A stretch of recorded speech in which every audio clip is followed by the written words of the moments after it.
कह रहा है कि your drop radius R is split into 27 drops of equal radius, the work done is 10 joule. If the same big drop is split 64 equal drops, the work done is. तो एक हमारे पास drop है जिसका radius are है, ये split हो गया है कितने ड्रॉप्स में, 27। ठीक है भाई, तो इसका वैल्यूम हमारा क्या होगा, 4/3 पाई आर क्यूब। तो इसका वैल्यूम, एक छोटे का रेडियस स्मॉल आर मान लेते हैं, तो एक होगा हमारा छोटा सा स्फीयर बनेगा, 4/3 पाई आर क्यूब है कितना, 27। क्योंकि वैल्यूम तो नहीं होगा, ये बिग ड्रॉप जो है 27 इक्वल ड्रॉप में जब स्प्लिट होगा हमारा, मेरी बात समझे, a big drop split in 27 equal drops, तो उसका वैल्यूम नहीं चेंज होगा, वैल्यूम तो चेंज होगा ही नहीं, तो जो वैल्यूम नहीं चेंज होगा तो ऐसे लिखते हैं 4/3 खत्म। ये r की पावर 3 को यहाँ लिख सकते हैं 3 × 3 × 3 27 को, ठीक है, तो इसे लिख सकते हैं 3r की पावर 3। तो ये क्यूब दोनों साइड से हटा दीजिए, तो r की वैल्यू कितना हो जाएगा, 3r हो जाएगा। अभी मैं एक छोटा सा आपको फॉर्मूला बताया हूं, ये कह रहा है कि ड्रॉप है, समझे, तो ड्रॉप है तो वर्क डन मैंने बताया हूं कि T इंटू डेल्टा ए होता है, और डेल्टा ए क्या होता है जी, A2 माइनस A1 होता है, सिंपल सी बात है ना।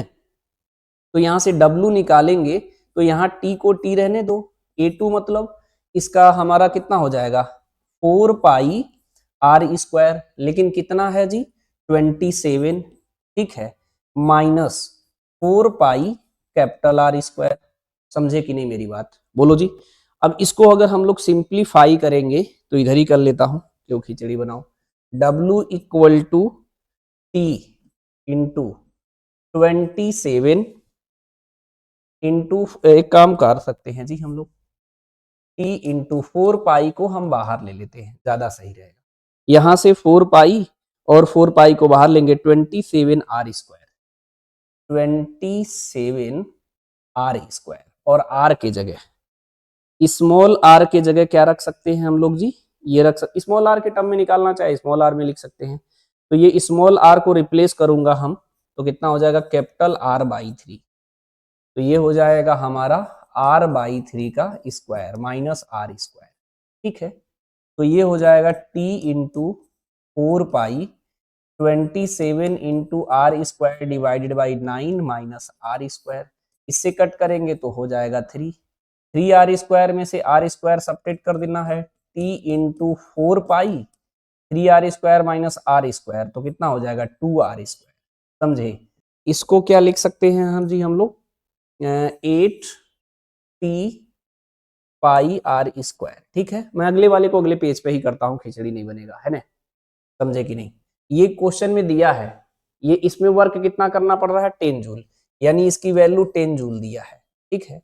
तो यहां से T इंटू पाई r² की वैल्यू 10 डिवाइडेड बाई 8 हम लेंगे अभी, ठीक है।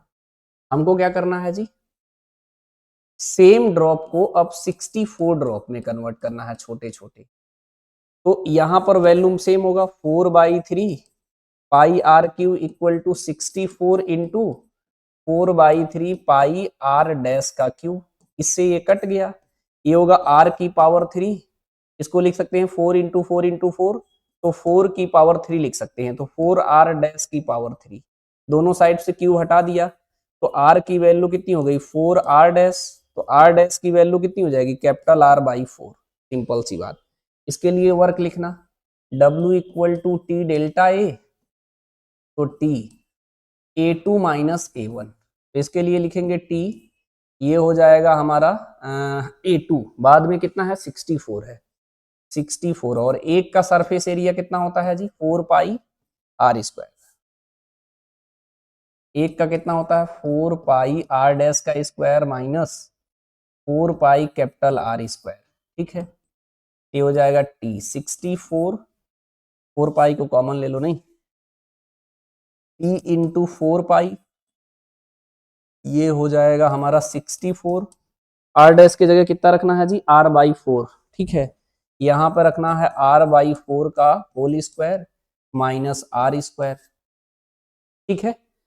इसको अगर हम लोग सॉल्व करेंगे 4r², इसे कट करेंगे तो कितना हो जाएगा, T इंटू 4 पाई ये आ जाएगा 4r² माइनस r², तो 4r² 3r रहेगा ना, तो t into 4 pi into 3r², तो ये कितना हो जाएगा 4 into 3 into T into pi r², इसको लिखेंगे t इंटू पाई r²।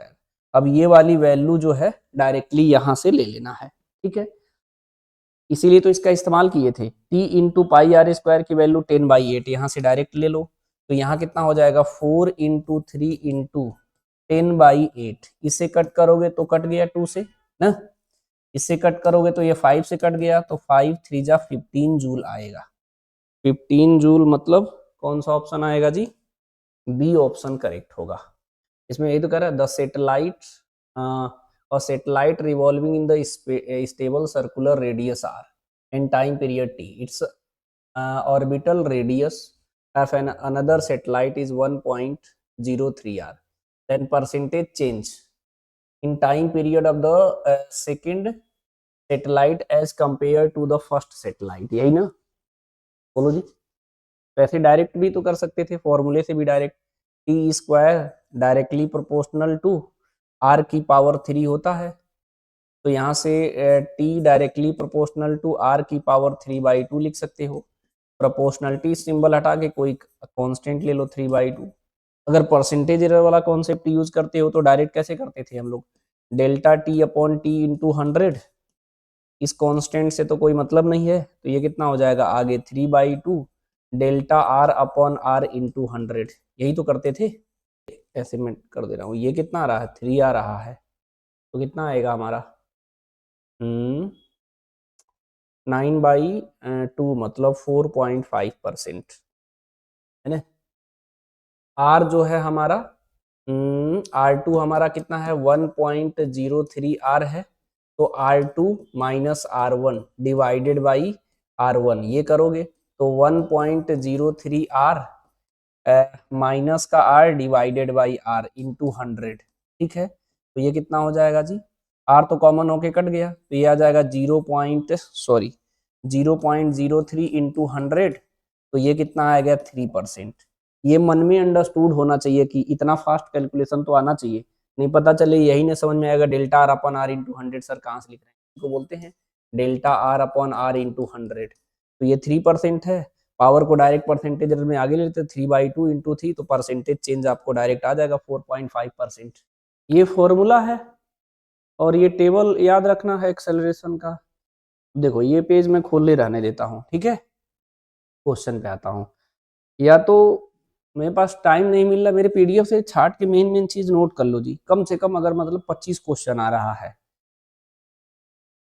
तो ये मान के चलो, या तो मैं देखता हूँ, मैं अभी एक चैप्टर का बनाया हूँ, एक चलो क्लास बीच में जब भी रिलैक्स मिलेगा मेरे पास तो मैं यही काम करूंगा, छाट के इकट्ठा लिख दूंगा मेन चीज, उससे बाहर पूछ ही नहीं रहे। आगे हो सकता है कि पढ़ाते समय इंसान सोचता है भी पढ़ा दो वो भी पढ़ा दो, कुछ उस लेवल का नहीं रहे हैं लोग, समझे कि नहीं। जैसे ये क्या है, सॉलिड सिलेंडर का है, मतलब समझ रहे मैं कहना क्या चाह रहा हूँ। ऐसे बहुत सारा भी मैं आपको मैच नहीं करवा रहा हूँ, नहीं बीच बीच में अब मैं टॉपिक वाइज मैच करा देंगे, समझ गए कि नहीं। मतलब आपको करना क्या है कि इस तरीके के जितने जैसे पीडीएफ से जितने इंपॉर्टेंट कीवर्ड है उसे कम से कम नोट करो, है कि नहीं। ये इंक्लाइन प्लेन पे अगर एक्सेलरेशन का फॉर्मूला जो होता है मैं सबके लिए लिखाया हूँ, लेकिन जैसे सॉलिड सिलेंडर का अगर आपको लर्न है directly G sine theta upon 1+1/2 करके, तो 2/3 जी साइन थीटा अगर याद है तो फिर इस सवाल को डायरेक्ट लगा सकते हो। सॉलिड सिलेंडर के लिए आपको याद है तो ये लगाएंगे 2/3 जी साइन थीटा, क्योंकि ज्यादा माथापच्ची करना नहीं है। तो ये कह रहा है solid cylinder of mass M radius R release from the rest the top of the rough incline plane making an angle 45 degree with the horizontal assuming the cylinder without slipping find the acceleration of the cylinder, ठीक है। तो आपको कुछ करना थोड़ी ना, 2/3 जी को तो जी ही रहने दिया है, साइन 45 की वैल्यू कितनी होती है 1/√2, तो ये हो जाएगा 2g अपॉन 3√2, तो कौन सा ऑप्शन करेक्ट हो जाएगा जी, थर्ड ऑप्शन है। मतलब पूरा लेक्चर में मिल जाएगा A to Z theory, PDF lecture का स्लाइड करोगे सब मिल जाएगा। इसमें क्या बोला है the work done F equal to this, x equal to 0 से 1 is 5 joule, alpha then find the beta, है ना। ये कह रहा है हमारा जो है कोई ऐसे बना लेता हूं मैं रफली एक्सप्लेन करने के लिए। ठीक है, एक ऑब्जेक्ट है हमारा, इस पे फोर्स कितना लगा है हमारा alpha plus beta x square, और कहाँ तक लग रहा है x इक्वल टू 0 से x इक्वल टू 1 तक। तो वर्क निकल के आया है 5 जूल, इसमें अल्फा की वैल्यू 1 दिया है तो कह रहा है बीटा बता दो। तो यानी हमें वर्क निकाल देंगे, अपने आप समझ में आ जाएगा।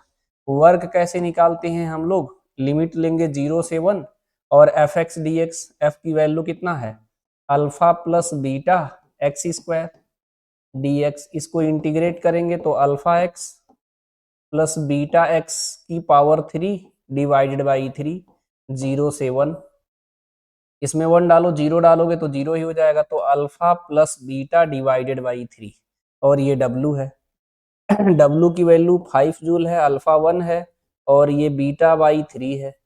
ये इधर आएगा 5 माइनस 1 कितना हो जाएगा 4 इक्वल टू बीटा बाई 3, तो बीटा की वैल्यू कितना हो गया 12। तो ये जो आंसर आएगा हमारा 12 आएगा। ऐसा क्वेश्चन करवाए थे एक बार, याद है क्या कुछ? हमने कहा था कि नीट वाले बच्चों को दिक्कत होता है क्योंकि उनको ये लीनियर डिस्टेंस नहीं फॉर्मूला होता है पता, इस पॉइंट के रेस्पेक्ट में परपेंडिकुलर डिस्टेंस का निकालने का फॉर्मूला नहीं होता है, किसी पॉइंट से लाइन पे परपेंडिकुलर डिस्टेंस, ये कोऑर्डिनेट ज्योमेट्री में पढ़ाया जाता है, याद आ रहा है। ये कह रहा है body projected with initial velocity v not 45 degree along the X Y plane, angular momentum of the particle at the highest point about the origin the about the point of projection, ये x है ये y है, यहां से project किया गया है। जब ये हाईएस्ट पॉइंट पे पहुंचेगा तो आपको पता है यहां से जब हम किससे किया गया है v नॉट से, कितने एंगल पे जी 45 पे, तो ये कितना हो जाएगा v नॉट cos 45, यानी ये आएगा v not divided by root का 2। तो टॉप पे जाएगा तो हॉरिजेंटल वेलोसिटी तो चेंज होगा नहीं, तो v नॉट अपॉन रूट 2 होगा। ठीक है, एंगुलर मोमेंटम निकालते कैसे हैं, अगर किसी पॉइंट है यहाँ पर, ठीक है, और यहाँ से किसी लाइन के अक्रॉस कोई पार्टिकल मूव कर रहा है हमारा, इसका मास m है और इसका स्पीड हमारा v है। ठीक है, यहाँ पे हो यहाँ पे हो यहाँ पे हो यहाँ पे हो, ये कहाँ पे हो इससे हमें कोई लेना देना नहीं है, जहां पे भी हो उस लाइन के, जैसे ये इस लाइन से जा रहा है तो यहाँ पे हम लोग परपेंडिकुलर डिस्टेंस ड्रॉ करते हैं, इसको लेते हैं d। तो इस पॉइंट के अबाउट अगर एंगुलर मोमेंटम निकालते हैं इस पॉइंट के, तो होता है mv इंटू डी, एक बेसिक कॉन्सेप्ट है, ये एच सी वर्मा में भी गिवन है, इससे सारे सवाल इजीली लग जाता है, कुछ करना ही नहीं है। तो हमें पता चल गया इसका, हमें क्या चाहिए परपेंडिकुलर डिस्टेंस, तो इसे h बोल सकते हैं।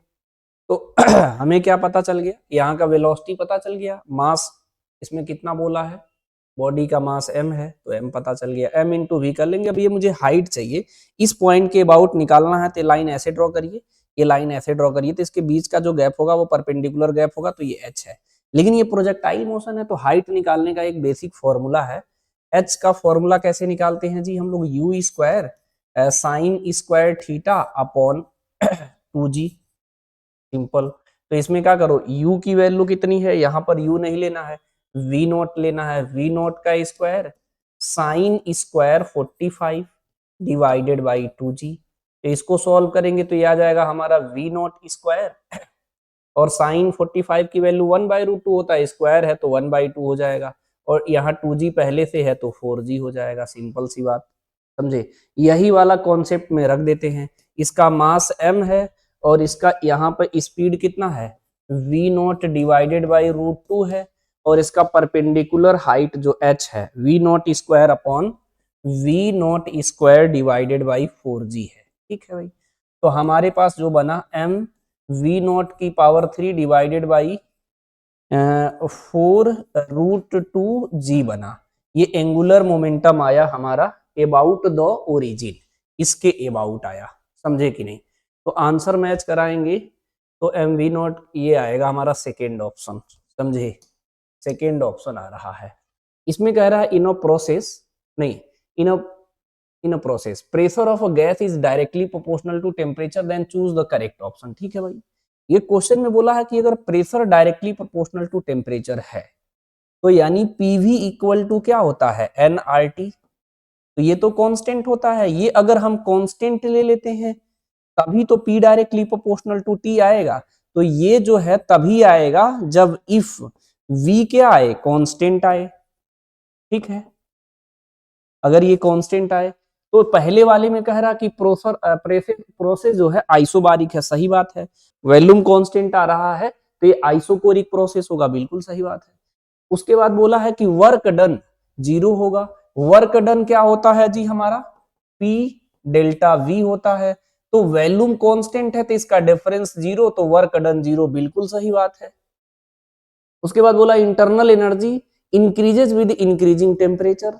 ठीक है, तो यहां पर डेल्टा यू की वैल्यू बताए थे, एन सी डेल्टा टी बताए थे। टेम्परेचर बढ़ाएंगे तो टेम्परेचर डिफरेंस इंक्रीज होगा, तो डेल्टा टी अगर इंक्रीज होगा हमारा तो डेल्टा यू भी इंक्रीज होगा, यानी इंटरनल एनर्जी भी इंक्रीज होगा। यानी हमारा ये भी सही है, यानी ऑप्शन चेक करेंगे तो थर्ड ऑप्शन करेक्ट है, ए बी सी तीनों करेक्ट है। इसमें कुछ करना ही नहीं है। ये कह रहा है a particle execute SHM with time period 2 second has amplitude 1 centimeter. What is the ratio of the total distance and displacement in 12.5 second? ये कह रहा है हमारा, इस तरीके से हम लोग SHM कराते हैं। ठीक है, यहाँ इसको बोलते हैं एक्सट्रीम पोजीशन, इसको बोलते हैं एक्सट्रीम पोजीशन, इसको बोलते हैं हम लोग मीन पोजीशन। समझे कि नहीं? जनरली ऐसे समझाने के लिए है, लेकिन SHM कैसे कराते हैं, ऐसे गया फिर ऐसे आया, फिर इधर गया फिर इधर आया। ये हमारा जो होता है ये मीन पोजीशन है और ये एक्सट्रीम पोजीशन होता है, ये भी एक्सट्रीम। यहाँ पर डिस्प्लेसमेंट x की वैल्यू 0 होता है, यहाँ प्लस a के इक्वल होता है एम्पलीट्यूड के, यहाँ पर x की वैल्यू माइनस a के इक्वल होता है। इसमें बोला है टाइम पीरियड जो है 2 सेकेंड। ठीक है, और इसका जो है एम्पलीट्यूड 1 सेंटीमीटर है। ठीक है, पूछ रहा है कि 12.5 सेकेंड में, तो कुछ करना थोड़ी ना जी। अगर एक टाइम पीरियड में मैं देखूं तो डिस्टेंस कितना होता है, ये a इधर गया, फिर ये इधर आया a, फिर ये इधर गया a, फिर ये इधर आया a। ठीक है, तो अगर वह वन टाइम पीरियड की बात करें, वन टाइम पीरियड या वन ओसिलेशंस कह सकते हैं, अगर मैं डिस्टेंस की बात करूंगा, डिस्टेंस तो a को ऐड करना है कितनी बार, 4 बार। तो ये अगर डिस्टेंस हो जाएगा तो 4a। डिस्प्लेसमेंट कितना होता है जी, डिस्प्लेसमेंट क्या होता है हमारा 0। क्यों? क्योंकि जहां से चला वही वापस आ गया। लेकिन इस सवाल में ऐसा नहीं पूछा है, इसमें टाइम दिया है। कितना टाइम दिया है जी, 12.5 सेकेंड। समझे कि नहीं? इसे 12 प्लस 0.5 सेकेंड लिख सकते हो। तो यहाँ से 12 सेकेंड है, 12 सेकेंड में कितने टाइम पीरियड होगा, तो इसको डिवाइड करो। तो इसमें आएगा, अगर इसे 12 को डिवाइड करोगे 12 को 2 से, तो ये आएगा 6 टाइम 6 ऑसिलेशंस होगा। 6 ऑसिलेशंस मतलब समझ रहे हो, एक बार ऐसे गया फिर दोबारा हुआ, ऐसे कितनी बार हुआ, 6 बार हुआ। समझे कि नहीं? तो एक बार में कितना डिस्टेंस हो रहा है हमारा, सॉरी यहाँ DA लिख रहा हूँ, 4A लिखना है।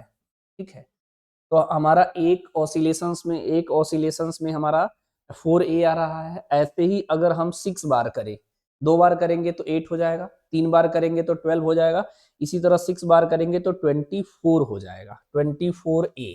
ठीक है, लेकिन ये 0.5 है। 0.5 का मतलब समझ रहे हो, 2 सेकेंड है, यानी यहां से यहां तक जाने का टाइम कितना है 0.5, यहाँ से 0.05, सॉरी यहाँ से 0.5, यहाँ 0.5, यहाँ 0.5, ये 0.5, तभी तो 2 सेकेंड होगा। यानी यहां से यहां तक जाने में कितना डिस्टेंस चला, a।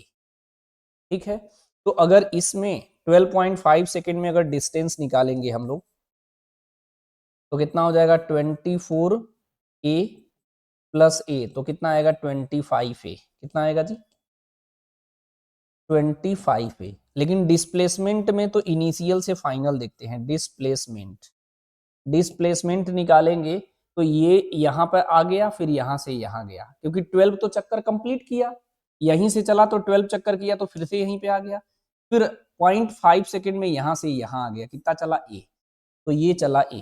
इसका रेशियो पूछ रहा है, तो इसका रेशियो निकालोगे तो कितना हो जाएगा 25a डिवाइडेड बाई ए, तो ए से ए कट गया तो 25।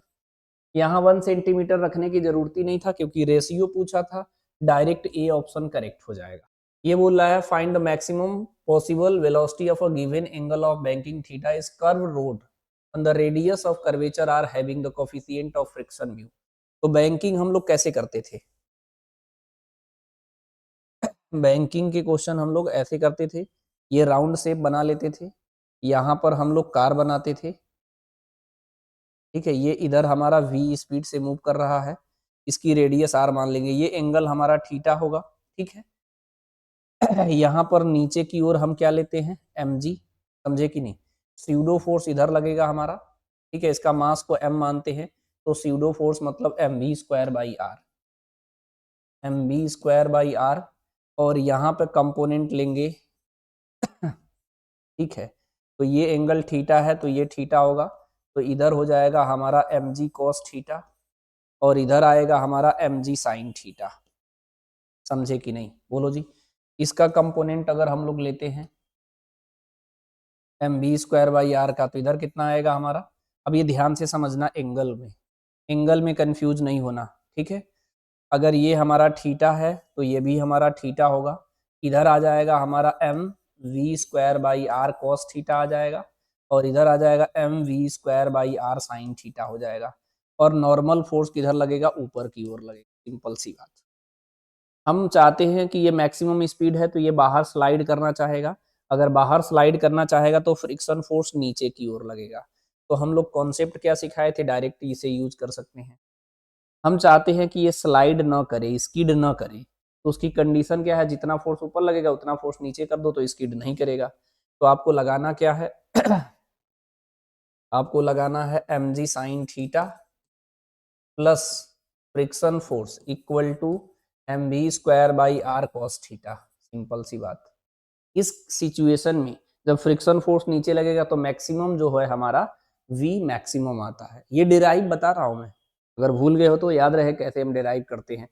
फ्रिक्शन फोर्स की वैल्यू म्यू इंटू एन होता है ना, तो मैं डायरेक्ट रख रहा हूँ mg sine theta mu into n, n की वैल्यू क्या होगा, एन ऊपर होगा, नीचे क्या होगा m B square by r sine theta और एम जी कॉस थीटा, कितना जी m B square by r sine theta plus m g cos theta equal to m B square by r cos theta, simple सी बात, इसमें अब कुछ नहीं करना है, v square by m B square by R को उधर कर लो, बाकी इधर कर लो, तो यहाँ से एम जी कॉमन हो गया हमारा, यहाँ क्या बचेगा साइन थीटा, इस म्यू से अंदर मल्टीप्लाई करोगे तो कितना हो जाएगा म्यू कॉस थीटा, सीधी सी बात, ये उधर ले जाओ, उधर ले जाओगे तो M B square by R को कॉमन ले लो, यहाँ क्या बचेगा कॉस थीटा माइनस का म्यू साइन थीटा।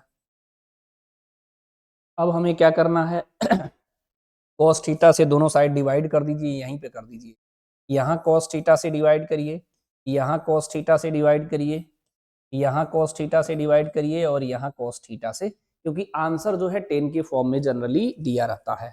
और क्या जी, यहाँ से m को m काट दीजिए, r को इधर मल्टीप्लाई कर दीजिए, तो हो गया आर जी, ये कितना होगा sine theta upon cos theta tan theta, ये तो कट गया तो म्यू प्लस टेन थीटा, ये कॉस से कॉस कट गया, sine theta upon cos theta tan theta, तो 1 माइनस म्यू टेन थीटा इधर डिवाइड कर दीजिए, तो ये कितना हो जाएगा 1 माइनस म्यू टेन थीटा, ठीक है।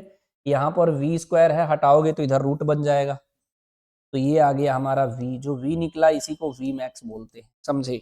तो हमारा आंसर जो है फर्स्ट ऑप्शन मैच कर रहा है, लेकिन मेरा एडवाइस है डायरेक्ट फॉर्मूला पूछा है, आपको फॉर्मूला लर्न होना चाहिए, देख के डायरेक्ट टिक कर देना चाहिए, है ना। कि अगर हमारे पास यहाँ वाटर है, अगर वाटर के नीचे, अगर मैं h हाइट पे अगर हमें प्रेशर यहाँ कैलकुलेट करना हो, h हाइट पे यहाँ प्रेशर, तो मैं एक फॉर्मूला बताया था P equal to rho G H लगाए, ठीक है। उसके बाद मैं बताया कि अगर हमारे पास लिक्विड का ड्रॉप है, लिक्विड का, ठीक है, बाहर एयर है, तो इसमें एक्सेस प्रेशर जो है 2T अपॉन आर होता है, P सरफेस टेंशन है और P excess pressure, excess pressure का इन द सेंस अंदर से प्रेशर P1 लग रहा है, बाहर से प्रेशर P2 लग रहा है, एक्सेस प्रेशर का मतलब P1 minus P2 equal to 2T/r है। सेम अगर एयर ड्रॉप होता है हमारा, बाहर लिक्विड होता, अंदर एयर बबल बन जाता, तो फिर 2T/r होता। लेकिन अगर सोप बबल बनता है, सोप बबल, सोप बबल बनता है तो एक्सेस प्रेशर जो होता है हमारा 4T/r होता है। T जो है हमारा सरफेस टेंशन है, और जो हमारा आर है उसका रेडियस है, ये जो बन रहा है इसका रेडियस है। समझे कि नहीं? तो ये होता है, समझे? अ water bubble in depth of 20 centimeter radius. Bubble is 1 centimeter. Inner pressure of the bubble greater than the atmospheric pressure. कितना जी? 2100 न्यूटन पर metre. Find the surface tension. ठीक है, सरफेस टेंशन पूछ रहा है, समझे कि नहीं? तो ये कह रहा है वाटर डेप्थ में, है ना? यहाँ पर ऐसे मैं वाटर बना लेता हूँ, ठीक है, ऐसे बना लेते, चलेगा? बोलो जी, ऐसे बना लेता हूँ। ये वाटर है हमारा, ठीक है। यहाँ पर एक बबल क्रिएट हो गया हमारा, कितना नीचे जी? H, फिलहाल मैं H मान के करता हूँ, ठीक है। बाहर हमारा एटमॉस्फेरिक प्रेशर कितना होगा? P नॉट, ठीक है। और यहाँ पर जो प्रेशर होगा हमारा इनसाइड में P, ठीक है।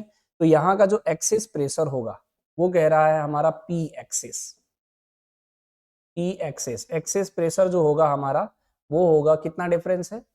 2100, इतना है एक्सेस प्रेशर। तो यहाँ से एक्सेस प्रेशर निकालना हो तो अगर मैं इससे कैसे निकालेंगे? P एक्सेस प्रेशर कितना नीचे है? H, तो रो जी एच, समझे?